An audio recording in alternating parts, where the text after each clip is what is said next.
Good evening friends. आज मी तुम्हाला English spoken संदर्भात कंपॅरिझन नावाचा एक टॉपिक शिकवणार आहे. कंपॅरिझन म्हणजे तुलना करणे. आपण दैनंदिन जीवनात जगत असताना आपण एखाद्या वस्तूची इतर वस्तूंशी, एखाद्या व्यक्तीची इतर व्यक्तींशी तुलना करत असतो. मग नेमकं तुलना करणे म्हणजे काय बघा. रोहन उंच आहे, पहिलं काय वाक्य आहे, रोहन उंच आहे म्हणजे रोहन पेक्षा इतर मुलं उंच नाहीत असं त्याचा अर्थ होतो. तुलना झाली की नाही. श्रीरंग उंच नाही म्हणजे श्रीरंग पेक्षा इतर मुलं किंवा इतर व्यक्ती उंच आहेत, तुलना झाली की नाही. तो माझ्यापेक्षा हुशार आहे म्हणजे निश्चितच त्याच्या तुलनेत मी हुशार नाही. इंग्रजी इतर भाषांपेक्षा सोपी आहे म्हणजे इंग्रजी सोडून इतर विषय कठीण आहेत म्हणजे इंग्रजीची तुलना इतर विषयांशी केलेली आहे. मग जेव्हा आपण तुलना करत असतो तेव्हा त्याला इंग्रजीमध्ये कंपॅरिझन म्हणतात म्हणजे तुलना म्हणतात. मग अशी तुलनादर्शक वाक्य म्हणजे रोहन उंच आहे, श्रीरंग उंच नाही, तो माझ्यापेक्षा हुशार आहे, इंग्रजी इतर भाषांपेक्षा सोपी आहे. तर अशा प्रकारची वाक्य ही फक्त एक नमुनादर्शक वाक्य आहेत. तर अशा प्रकारची वाक्य आपण इंग्रजीमध्ये कशी तयार करू शकतो ती आपण बघणार आहोत. मग बघा आता रोहन उंच आहे. मग मी तुम्हाला सांगितलेलं आहे की मराठी वाक्यांचं जर आपल्याला इंग्रजी वाक्यांमध्ये भाषांतर करायचं असेल तर कसं करायचं बघा. आता रोहन आहे की नाही, सुरुवातीला रोहन शब्द लिहा. रोहन लिहिलं, रोहन. नंतर हाय म्हणजे काय, इज, राईट. उंच म्हणजे काय, टॉल. बघा रोहन इज टॉल, झालं अर्थपूर्ण वाक्य. श्रीरंग उंच नाही. आता श्रीरंग साठी काय बरं बघा, श्रीरंग, श्रीरंग नाहीच्या विरुद्धार्थी शब्द काय आहे, इज, इज. श्रीरंग इज, पण इथं श्रीरंग उंच नाही. मग नाही म्हणजे काय, नॉट. आणि उंच म्हणजे काय, tall. Shrirang is not tall, बरोबर. तो माझ्यापेक्षा हुशार आहे. आता तो म्हणजे काय, ही, राईट. हाय म्हणजे काय, इज. हुशार म्हणजे काय, क्लेवर. लक्ष द्या इथं. आता हुशार म्हणजे काय, क्लेवर. पण जेव्हा वाक्यामध्ये पेक्षा आणि त्याच्यानंतर एखादं विशेषण आलं असेल, आता हुशार हे विशेषण आहे, राईट. मग जेव्हा वाक्यामध्ये पेक्षा आणि विशेषण असे शब्द आलेले असतील तेव्हा त्या विशेषणाला ER प्रत्यय लावावा म्हणजे क्लेवर काय होईल, ही इज क्लेवरर. आणि पेक्षासाठी इंग्रजीमध्ये शब्द वापरा दॅन. आणि माझ्यापेक्षा, ही इज क्लेवरर दॅन मी, माझ्यापेक्षा म्हणजेच मी, बरोबर, राईट. आता बघा इंग्रजी इतर भाषांपेक्षा सोपी आहे. आता इंग्लिश, राईट, इंग्लिश. हाय म्हणजे काय, इज. सोपी म्हणजे काय, इझी. मग मी तुम्हाला काय सांगितलंय, जेव्हा वाक्यामध्ये पेक्षा शब्द येईल आणि त्या पेक्षा शब्दानंतर कोणतं तरी एखादं विशेषण येईल तेव्हा त्याला ER प्रत्यय लावा म्हणजे इझीला इझियर. बघा आणि पेक्षासाठी काय, than. English is easier than इतर भाषांपेक्षा, एनी अदर लँग्वेज, बरोबर. म्हणजे मला ह्या वाक्यांच्या मदतीने आपल्याला काय सांगायचे आहे की बाबा आपल्याला जर मराठीत वाक्य दिलेले असतील आणि त्या मराठी वाक्यांची तुलना आपल्याला जर इंग्रजीमध्ये करायची असेल तर इंग्रजीमध्ये अशा वाक्यांची वाक्यरचना कशी करतात ते तुम्हाला मी शिकवलं. बघा पहिलं वाक्य आहे रोहन उंच आहे म्हणजे रोहन इज टॉल. श्रीरंग उंच नाही, श्रीरंग इज नॉट टॉल. तो माझ्यापेक्षा हुशार आहे, ही इज क्लेवरर दॅन मी. इंग्रजी इतर भाषांपेक्षा सोपी आहे, English is easier than any other language. बरोबर की नाही. म्हणजे तुलनादर्शक वाक्य इंग्रजीमध्ये कसे बनवतात मी हे तुम्हाला सांगितलेलं आहे. मग 1, 2, 3, 4 या 4 प्रकारचीच वाक्य तुलनादर्शक रूपामध्ये इंग्रजीमध्ये बोलली जातात का, नाही. तर त्याच्यासाठी अशी अनेक वाक्य आहेत. काय आहेत? अनेक वाक्य आहेत की नाही? मग ती इतर वाक्य कशी बनवतात ते आपण मी तुम्हाला पुन्हा शिकवतो, म्हणजे आपला एक सराव होईल. आणि सराव होईल तर अशा प्रकारची वाक्य आपल्याला काय करता येतील? बनवता येतील की नाही?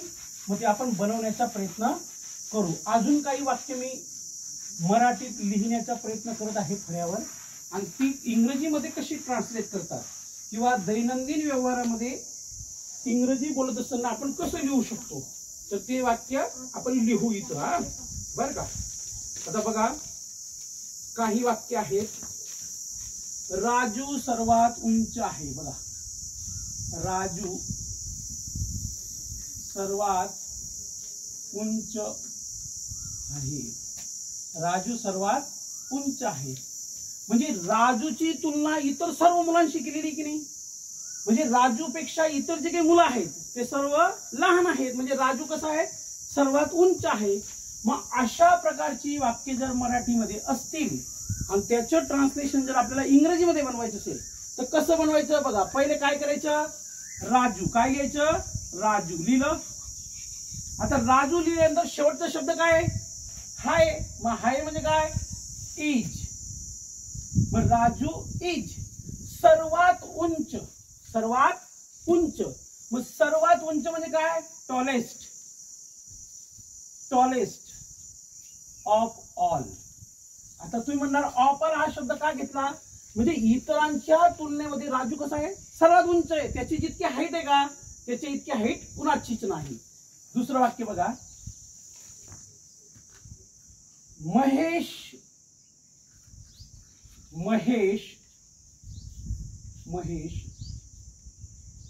संजूपेक्षा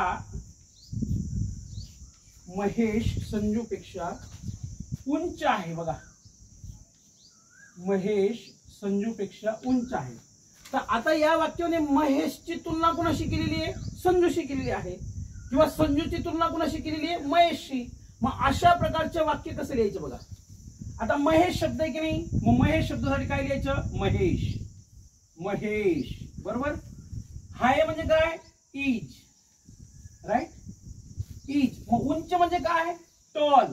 पण मी तुम्हाला काय म्हटलंय की जेव्हा मराठी वाक्यामध्ये पेक्षा आणि त्याच्यानंतर एखादं विशेषण येत असेल तर जे विशेषण असेल त्याला ER लावा. काय लावा? ER. मग टॉलर. आणि त्याच्यानंतर पेक्षासाठी काय शब्द वापरा? दॅन. काय वापरा? दॅन.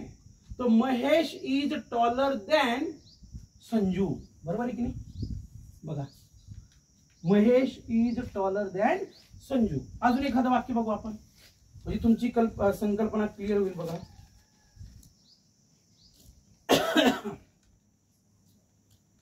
अर्चना ही सुजातापेक्षा हुशार आहे. बघा, अर्चना ही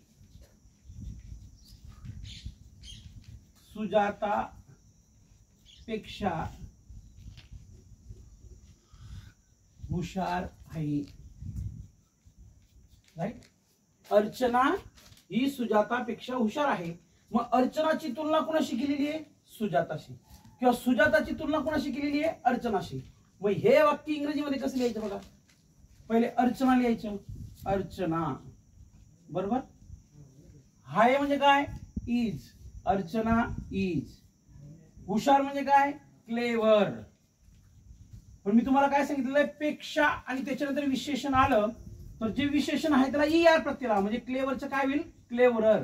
आणि पेक्षा या शब्दासाठी इंग्रजीमध्ये काय शब्द आहे? दॅन. मग कुणापेक्षा? सुजाता. बघा, राईट. समजतंय आपल्याला? बघा, Archana is cleverer than Sujata. तर अशा प्रकारचं ट्रान्सलेशन आपण करू शकतो.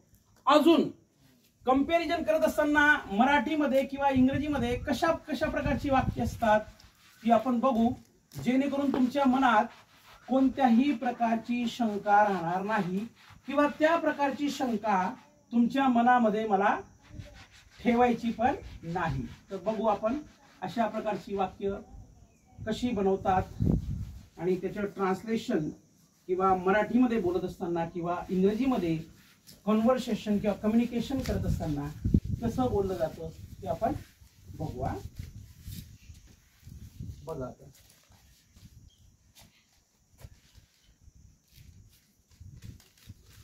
बघा, इंग्रजी हा विषय, इंग्रजी हा विषय गणित विषया इतका, गणित विषया इतका, गणित विषया इतका कठीण नाही, कठीण नाही. आता बघा हे जे वाक्य आहे, आता इतर वाक्यांच्या तुलनेने हे थोडं वेगळ्या प्रकारचे वाक्य. मग याचं इंग्रजीमध्ये ट्रान्सलेशन कसं करायचं? आपल्याला ट्रान्सलेशन न शिकता इंग्रजीमध्ये अशा प्रकारची वाक्य कशी बोलली जातात ते बघायचे. बघा, इंग्रजी हा विषय गणित विषया इतका कठीण नाही. म्हणजे काय? बघा, इंग्लिश, राईट, लिहिलं. इंग्लिश साठी काय लिहिलं? इंग्लिश. मग डायरेक्ट शेवटच्या शब्दावर जायचे. शब्द काय आहे? नाही. मग नाहीच्या विरुद्धार्थी शब्द कोणता आहे? हाय. म्हणजे जिथं काय लिहायचं? इज. बरोबर. पण इथं नाही आहे म्हणून इज नॉट. बरोबर. इथपर्यंत कळलं का? English is not, right. आता इतका, हा बघा शब्द इतका, आणि त्याच्यानंतर काय आहे? ऍडजेक्टिव्ह आहे, विशेषण आहे. इतका कठीण. मग इज नॉट, मग इतका साठी ऍज लिहा किंवा तुम्ही सो पण लिहू शकता. एसओ सो, एसओ सो किंवा ऍज. तर English is not age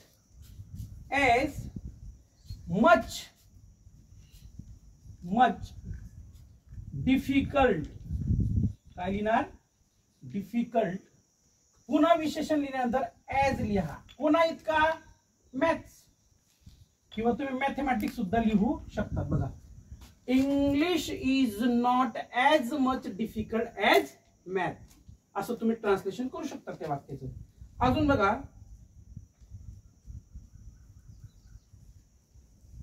Himalaya, बघा बरं का, हिमालय, हिमालय हा सर्वात उंच पर्वत आहे. म्हणजे हिमालय या पर्वताची जितकी उंची आहे का, त्या हिमालय पर्वता इतकी उंच कुणाची नाही. म्हणजे सर्वात उंच आहे ना तो. हिमालय हा सर्वात उंच पर्वत आहे. बघा, राईट. मग आता हिमालय, द हिमालया. मग तुम्ही म्हणणार हिमालय मग द का बरं लिहिलं? कारण एखाद्या पर्वताचं नाव असेल त्याच्या अगोदर द वापरतात. हा, द हिमालया. शेवटचा शब्द काय आहे? हाय, म्हणजे इज. सर्वात उंच, सर्वात उंच. The Himalaya is the tallest. जिथं सर्वात आणि उंच म्हणजे सर्वात आणि त्याच्यानंतर एखादं विशेषण येत असेल तर सर्वात या शब्दासाठी जे विशेषण वापरतात त्याला EST लावतात, right. The Himalaya is the tallest mountain of all. Of all म्हणजे काय? इतर पर्वतांच्या तुलनेने. बरोबर आहे की नाही? आता पुढचे वाक्य बघा, नाशिक पुण्या इतके मोठे नाही. लक्षात घ्या बरं का. बरोबर आहे का आप्पा? नाशिक पुण्या इतके मोठे नाही, म्हणजे पुण्यापेक्षा लहान आहे बॉस. नाशिक पुण्या इतके मोठे नाही. बघा, इतके मोठे नाही, राईट. इतका, इतके याच्यासाठी वाक्यरचना कशी असते मी सांगितली तुम्हाला. मग नाशिक साठी काय? नाशिक. बघा, नाशिक. नाहीच्या विरुद्धार्थी शब्द काय आहे? हाय. म्हणजे हाय साठी इंग्रजीमध्ये काय? इज. पण इथं नाही आहे म्हणून नॉट. पुन्हा ॲज. मग मोठे म्हणजे काय? बिग. पुन्हा ॲज, पुणे, राईट. बघा, म्हणजे जिथं इतका, इतके, इतकी असं असतं का, तिथं ॲज ची रचना होते. जिथं सर्वात तिथं विशेषणाला EST लागतो. जिथं पेक्षा शब्द असतो तिथं विशेषणासोबत दॅन शब्द वापरतात. तर अशा प्रकारची वाक्य आपण इंग्रजीमध्ये किंवा मराठीमध्ये दैनंदिन व्यवहारामध्ये कम्युनिकेशन करत असताना बोलू शकतो. म्हणजे तुलना ही व्यक्तीचीच होते असं नाही, तुलना ही वस्तूचीच होते असं नाही. तर तुलना ही कशाची सुद्धा होऊ शकते. म्हणजे मला असं म्हणायचंय की when you people will be ready to make a comparison between two things or more than one person at the same time, you can use this topic in your communication, and the title of this topic is comparison. म्हणजे तुम्ही तुलना करू शकता. Right. मग दैनंदिन व्यवहारामध्ये इंग्रजी बोलत असताना आपण अनेक प्रकारच्या तुलना करत असतो. तो हुशार नाही, तो वेडा नाही, किंवा तो जितका हुशार आहे त्याच्या तुलनेत हा हुशार नाही, ते गाव त्या गावापेक्षा सुंदर आहे, त्या गावातील लोक या गावातील लोकांपेक्षा दयाळू आहेत. म्हणजे several kinds of comparison every day we people are making.